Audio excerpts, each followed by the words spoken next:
Globally, we know that mental health difficulties and addiction issues are increasing.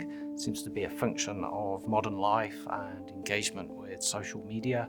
The Ministry of Health has identified that it wants to increase access to psychological therapies for people with mental health difficulties. Cognitive behaviour therapy is a talking therapy. It involves working with individuals or in group settings to help people with common mental health problems like anxiety, depression and substance use, particularly alcohol abuse.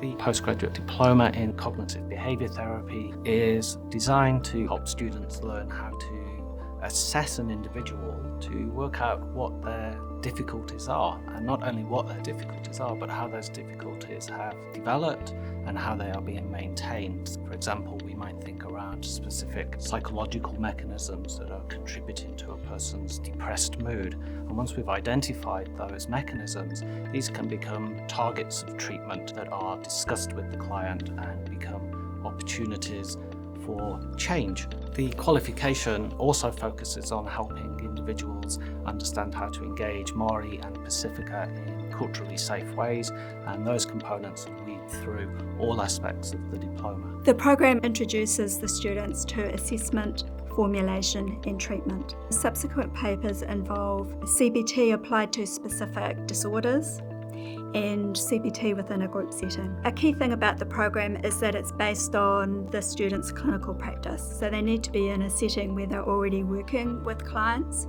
and there's assignments that are based around their client work.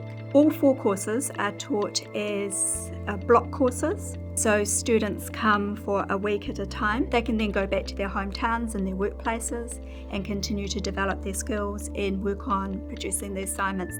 The clinical psychology training program also has the Psychology Centre, which is a clinic where students can practice their skills in assessment and therapy and get feedback from the staff who work in the clinic. People with this qualification are most likely to be able to apply their skills in a wide range of settings, which would include primary care in brief intervention services, specialist mental health services working with moderate to severe mental health difficulties, corrections, non-government organisations, kaupapa Māori services and schools. Professions who might be interested in taking the degree are people such as social workers, occupational therapists, nurses, counsellors. It's likely to appeal to people who maybe work in health settings but have identified that they want to move over to the fields of mental health, or they may already be working in mental health and addiction fields but have decided that they need to upskill in specific talking-based therapies to support their clients and the community.